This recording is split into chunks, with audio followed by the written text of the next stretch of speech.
జై శ్రీమన్నారాయణ. జై జై శ్రీమన్నారాయణ. జై జై శ్రీమన్నారాయణ. జై వాసవి. జై వాసవి. జై జై వాసవి. ఓం అస్మద్ గురుభ్యో నమః. శ్రీమతే రామానుజాయ నమః. ఇక సీతారామ లక్ష్మణ ముగ్గురు కూడా వాళ్ళ ఆ విలువల వస్తువులు ఆస్తులన్నీ కూడా బ్రాహ్మణులకి పేదవాళ్ళకి అన్ని దానదత్నం చేసేసి వాళ్ళ తండ్రి ఆజ్ఞ కోసం తండ్రి ఉండే గృహం దగ్గరికి వచ్చారు. వస్తే అక్కడ బయట వాళ్ళ రథసారథి సుమంత్రుడు ఉన్నాడు ఏడుచుకుంటూ. ఈ వార్త దగ్గర నుంచి ఏడుస్తూనే ఉన్నాడు. ఆయన దగ్గరికి వచ్చి చెప్పారు, డైరెక్ట్ వెళ్ళాలి లేదు కదా, తను పరాయి వాళ్ళ ఉన్నాడు కదా, అందుకని మా నాన్నగారు చూడడానికి వచ్చాము అని చెప్పని చెబుతారు. ఆయన లోనికి వెళ్ళారు చెప్పడానికి, అడగడానికి, పర్మిషన్కి వెళ్తే దశరథ మహారాజు ఎట్లా ఉన్నారు, చంద్రుడికి సూర్యుడికి గ్రహణం పడితే ఎలా ఉంటుందో వెలుగు లేకుండా అలా ఉన్నారు దశరథ మహారాజు గారు. ఆయనతో చెప్తాడు, మీ రాముడు వచ్చాడయ్యా, మీ కొడుకు ఎంతో ధర్మాత్ముడైన నీ కొడుకు వచ్చాడు, లాస్ట్ సారి రాజు రూపంలో చూసుకో ఆయన్ని అని అంటాడు సుమంతుడు. అని అంటే అప్పుడు ఆయనకి ఇక దుఃఖం ముంచుకొచ్చేస్తుంది దశరథుడికి. అయినా కానీ తోడు పడకుండా, సరే నా భార్యలందరినీ పిలుచుకురా, నా భార్య అందరి సమస్యల్లో నేను రాముడిని చూస్తాను అని చెప్తాడు. చెబితే అప్పుడు సుమంతుడు వెంపటి వెళ్ళిపోయి ఆ రాజుగారికి 350 మంది భార్యలు, 350 మంది భార్య. వీళ్ళు నలుగురు, వీళ్ళు ముగ్గురు పట్టపురాణులు, సుమిత్ర, కౌసల్య, కైకేయి, వీళ్ళు ముగ్గురు పట్టపురాణులు. మిగతా రాణులందరూ 350 మంది ఉన్నారు. అందరినీ మీరు తొందరగా బయలుదేరి వచ్చేసి ఎప్పుడే రమ్మన్న రాజుగారని చెప్పని అందరినీ బయలుదేరి తీసుకొచ్చేసాడు సుమంతుడు. తీసుకొచ్చిన తర్వాత ఇదిగో మీ రాణులందరూ వచ్చేసారు అని చెప్తే ఇప్పుడు మా రాముడు తీసుకురా అని చెప్పంటాడు. ఇక ఆ రాణులందరూ ఎట్లున్నారంటే నిన్నటి నుంచి రాముడు అడవికి వెళ్తాడు అని తెలిసిన దగ్గర నుంచి ఏడ్చి కళ్ళని వాసిపోయి మహంతా పీక్కుపోయి ఉన్నారు. ఆ రాణులంతా కూడా ప్రతి ఒక్కళ్ళు ఏడుస్తూనే ఉన్నారు. అందరూ ఏడుస్తున్నారు, ప్రజలు ఏడుస్తున్నారు, రాణులు ఏడుస్తున్నారు, అందరూ ఏడుస్తున్నారు. రాముడు అడవికి వెళ్తున్నాడు అని చెప్పంటే వచ్చి నిల్చున్నారు అందరూ. ఇప్పుడు మా రాముడు తీసుకురా అంటారు. సరే అని వెళ్ళి రాముడు వాళ్ళు తీసుకొస్తే రాముడు అక్కడి నుంచే వాళ్ళ నాన్నగారు కనపడితే నమస్కారం చేస్తాడు. ఇక ఎదురుకుంటూ వెళ్ళి పట్టుకోవాలని దశరథుడు లెగిసి శక్తిశాలగా పడిపోతాడు. పడిపోతే అప్పుడు సీతారాములు లక్ష్మణుడు ముగ్గురు ఆయన పట్టుకొని తీసుకొచ్చి మంచంలో కూర్చోబెడతారు. కొంచెంసేపు అయ్యాక ఆయన తేరుకున్న తర్వాత నాన్నగారు నాకు ఆజ్ఞ ఇప్పిస్తే నేను అడవికి వెళ్ళడానికి బయలుదేరతాను అని చెప్పాడు. వద్దున ఆయన రామ, నేను నిజం చెప్తున్నాను, వంద మాట చెప్తున్నాను, నేను కైక వలలో పడిపోయాను, ఆ మోసంలో పడిపోయాను, నేను నీకు మనస్ఫూర్తిగా నాకు వెళ్ళాలని ఇష్టం లేదు వెళ్ళడం, తను మోసంలో పడిపోయి నీకు అలా చెప్పాను అంతే, అది వెళ్ళొద్దు రామ అంటాడు. కాదు నాన్నగారు వెళ్తాను, మీరు ఎన్నో సంవత్సరాలు పరిపాలన చేశారు, కొన్ని వేల సంవత్సరాలు పరిపాలన చేశారు, ప్రజలకు ఇష్టంగా పరిపాలన చేశారు, ధర్మంగా తప్పకుండా పరిపాలన చేశారు. ఇప్పుడు నా మోసమని మీ ధర్మాన్ని తప్పదు, మీరు ఆడిన మాట తప్పదు, మీరు ధర్మాత్ములుగానే ఉండాలి, వరాలు ఇచ్చే వాళ్ళలాగానే ఉండాలి. కాబట్టి నేను ఏం పర్లేదు, 14 ఇట్లే వచ్చేస్తాను, మళ్ళీ వచ్చి మీ పాప పూజ చేస్తాను, మీరు ఎదుగుతాను, మీరేం కంగారు పడద్దు, భయపడతాను. కాదు రామా, నేను నిజంగా చెప్తున్నాను, ఆ కైకని నేను పూలదండ అనుకొని నాగుపావుని మెళ్ళ వేసుకున్నాను, ఆ పాము కథను చూసి పాడు వేసింది అంతే తప్ప నాకైతే ఇష్టం లేదు, నువ్వు వెళ్ళొద్దు రామా అని చెప్పంటే, కాదు అనగా ఏం పర్వాలేదు, మీరేం బాధపడదు, నేను అడవిలో కూడా సుఖంగానే ఉంటా, సంతోషంగానే ఉంటా, మీ ఆజ్ఞని నెరవేరుస్తా, మీరు మాత్రం అధర్మం పాలవద్దు, నేను వచ్చేస్తాను, నేను మళ్ళీ వచ్చి మీ బాధ సేవ చేస్తాను, మీరేం బాధపడదు, భరతుడికి ఈ రాజ్యాన్ని పట్టాభిషేకం చేసేయండి, నేనేమి అనుకోను అని చెప్పని అంటాడు రాముడు. అంటే అయితే సరే రామ ఎన్ని చెప్పి రిలేట్ చేయడం చెప్పితే అంటాడు ఆయన, ఈ రోజు ఒక్కరోజు నాతో ఉండు, నీ రాత్రంతా నాతో ఉండు, ఈ ఒక్కరోజు నేను కళ్ళారా మనసారా నేను చూసుకొని తర్వాత రేపు వెళ్తూ కానీ మీకు కావాల్సినవన్నీ చెప్పించి పెడతా, ఏమేమి కావాలో చెప్పు, అన్నీ చెప్పించి పెడతా నీకు, ఈ ఒక్కరోజు నా మాట కాదనకుండా నా దగ్గర ఉండి రేపు వెళ్తూ కానీ అని చెప్పంటారు దశరథుడు.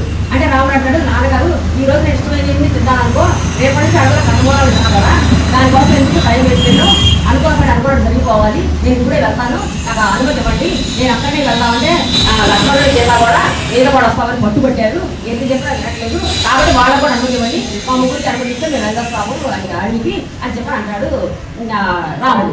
అని అంటే ఇక దశరథుడు తెలుస్తా ఉన్నాడు, ఆ పక్కన భార్యలందరూ ఏడుస్తూ ఉన్నారు. ఇక ఈ సుమంతుడికి చాలా కోపం వచ్చేసింది.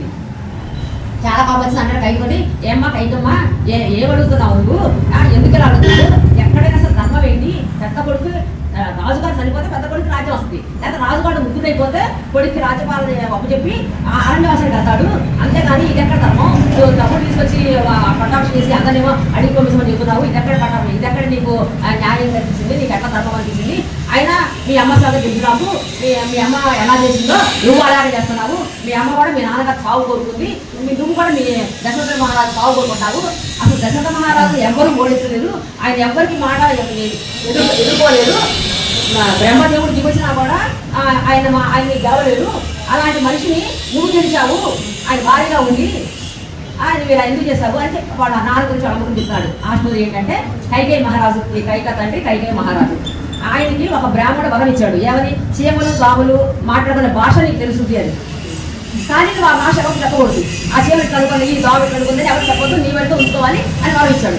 ఒకవేళ ఎవరైనా చెప్పావనుకో నువ్వు తలకాయ పట్టుకుని చచ్చిపోతావని చెప్పాడు. చెప్పేసరికి ఈ భార్య భర్తలతో ఒంటరిగా ఉన్నారు ఆ గదిలో, ఎవరు మూడో మనిషి లేదు. అప్పుడు ఒక చీమలు పోతే ఏదో మాటలు పడాయి. ఆ మాటలకు దశరథ మహారాజు నవ్వు వచ్చింది. నవ్వు వచ్చి పక్కపక్క నవ్వారు. ఇంకా ఈవెంట్ నన్ను చూసే నవ్వావు, ఎందుకు నవ్వావు చెప్పు అని పట్టుబడింది ఆ కైకేయి తల్లి.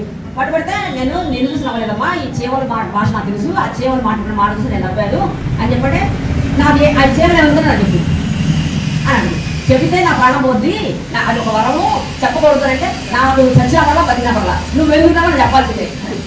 నువ్వు నన్ను చూసే నవ్వు, లేకపోతే నాకు చెప్పలేదు. నువ్వు చెప్పాల్సింది పట్టుబట్టింది. తండ్రి చనిపోతారని చెప్పినప్పుడు నీకు లాగానే మీ అమ్మ కూడా భర్త చనిపోతారని చెప్పి ఎవరు అక్కడ మాట్లాడింది. అప్పుడు ఆ రాజుగారు ఆ వరం ఇచ్చిన బ్రాహ్మణ దగ్గరికి వెళ్ళారట. వెళ్ళి మరి మా ఆమె పట్టుబట్టింది, ఇట్లా ఇంట్లో గొడవగా ఉంది, మరి చెప్పమంటారా అంటే చెప్పకూడదు, ఒక నీ భార్య చచ్చిపోయిన పర్వాలేదు కదా, నువ్వు చెప్పకూడదు అని చెప్పంటాడు ఆ బ్రాహ్మణుడు. అంత ఇబ్బంది పెట్టింది మీ నాన్నని, ఆ నవ్వినందుకు ఎందుకు చెప్పమని అంత ఇబ్బంది పెట్టింది మీ నాన్నని, నువ్వు కూడా అలాగే ఇబ్బంది పెడుతున్నావు, అది తప్పమ్మా, రాముడు చాలా మంచివాడు, నువ్వు అలా చేయకూడదు, భరతుడి పట్టణం చాలా అడగకూడదు అని చెప్పి చెప్తాడు సంబంధుడు. చెప్తే ఏ మాటలు కూడా కూర్చుంది, అందరు వారికి చీచి అనుకుంటారు. ఏ మాటలు కూర్చుంది. కూర్చున్న తర్వాత ఇక మళ్ళీ అప్పుడు దశరథుడు అంటారు, సరే రాముడు ఏమో పట్టుబడుతున్నాడు, అక్కడికి వెళ్ళాల్సిందని చెప్పని తప్పేటట్లేదు, కాబట్టి సంబంధాలు నువ్వేం చేస్తావంటే మా రాముడు అప్పటి అడవుల్లో దారి తీసిన వాళ్ళు ఉంటారే వాళ్ళని పంపించు, వాళ్ళు దారి చూపిస్తారు, దారి శుభ్రం చేస్తారు, ఆ దారిలో సీతారాములు నడుస్తారు. ఇప్పుడు మరి అక్కడ జంతువులు వేటాడే నిపుణులు ఉంటారు కదా, వాళ్ళని పంపించు, వాళ్ళు జంతువులు ఎవరు కూడా వీళ్ళు ఏం చేయకుండా వాళ్ళు కాపాడతారు. మరి కావట్లు ఉంటారు కదా ధనవంతులు, వాళ్ళందరినీ పంపించు. వాళ్ళని మన ధనాగారంలో డబ్బంతా ఇచ్చి పంపించు. మరి రాముడు అక్కడ ఆడుకోవడానికి కావాలంటే స్నేహితులు పంపించు. వీళ్ళందరూ వచ్చు ధనాగారం డబ్బంతా పంపిస్తే అక్కడ అడవిలో మునుతోటి యజ్ఞాలు యాగాలని చెప్పించి వాళ్ళకి దక్షిణలు ఇచ్చి సంతోషంగా ఉంటాడు. అడవిలో తిరిగి తేనె పట్లు తీసుకొస్తారే వాళ్ళందరూ పంపించు. ఆ తేనె తాకుంటూ హోమాలు చేసుకుంటూ అందరికి దర్శనం ఇచ్చుకుంటూ స్నేహితులతో ఆడుకుంటూ నాకు రాముడు సుఖంగా ఉంటాడు, అవన్నీ పంపిస్తూ ఏర్పాటు చెయ్యి సుమంత అని చెప్పంటారు దశరథ మహారాజు. అంటే అప్పుడు మాట్లాడింది కైగా, ఏంటి అవన్నీ ఆయనతో పంపించేసి ఏమీ లేని కళ్ళు బాగానే మా అబ్బాయి ఎదుర్కోమంటవా, ఆస్తి పనులంతా పోవాలంటే ఖజానంతా ఖాళీ చేయాలంట, మా అబ్బాయి ఏమి ఎదుర్కోమంటావు, కళ్ళు బాగా ఎదుర్కోమంటావా అని అప్పుడు మాట్లాడింది కైకేయి. మాట్లాడితే అప్పుడు అంటాడు దశరథుడు, నేను నీకు ఆ వరం ఇవ్వలేదు కదా, రాముడు ఎప్పుడు ఎవరు పోకూడదు, డబ్బులు పంపించకూడదు అని వరం ఇవ్వలేదు కదా నీకు అని చెప్పి అంటాడు దశరథుడు. ఇదంతా విన్న తర్వాత సిద్ధార్థుడు అని ఒక మంత్రి, వీళ్ళ మంత్రి సిద్ధార్థుడు ఆయన పేరు, ఆయన కోపం వచ్చింది. ఆయన అంటాడు, ఏంటమ్మా కైగా ఏం మాట్లాడుతున్నావు, మళ్ళీ కైగా వాళ్ళకి ఆయన వెళ్ళి అడిగిన తర్వాత అంశవంతుడు అని మీ వంశంలోనే సకల చక్రవర్తి కొడుకు అంశవంతుడు ఉన్నాడు, అంశవంతుడిని ఒక్కడే పంపించాడు అడవులకి, ఎప్పటి డబ్బులు గిరువులు పంపించలేదు, నగలు పంపించలేదు అని చెప్పండి. అలా పంపించాలి, మీ వంశం రాజే కదా అంశవంతుడు, అలా పంపించాలి అని చెప్పండి అని అంటే అంశవంతుడు వంశం పంపించాలి అనేసరికి అప్పుడు సుమంతుడు కోపం వచ్చింది. మంత్రి కోపం వచ్చి ఆయన అంటాడు, ఏమా కైగమ్మ ఏం మాట్లాడుతున్నావు, అంశవంతుడు రాముడు ఒకేనా, అంశవంతుడు ఎలాంటోడు, పరమ దుర్మార్గుడు, చిన్నపిల్లలు ఆడుకుంటా ఉంటే తీసుకెళ్లి సరైన పడేసేవాడు, కత్తి పట్టుకొని తిరిగేవాడు, అందరినీ భయపడతో చేసేవాడు ప్రజలందరినీ.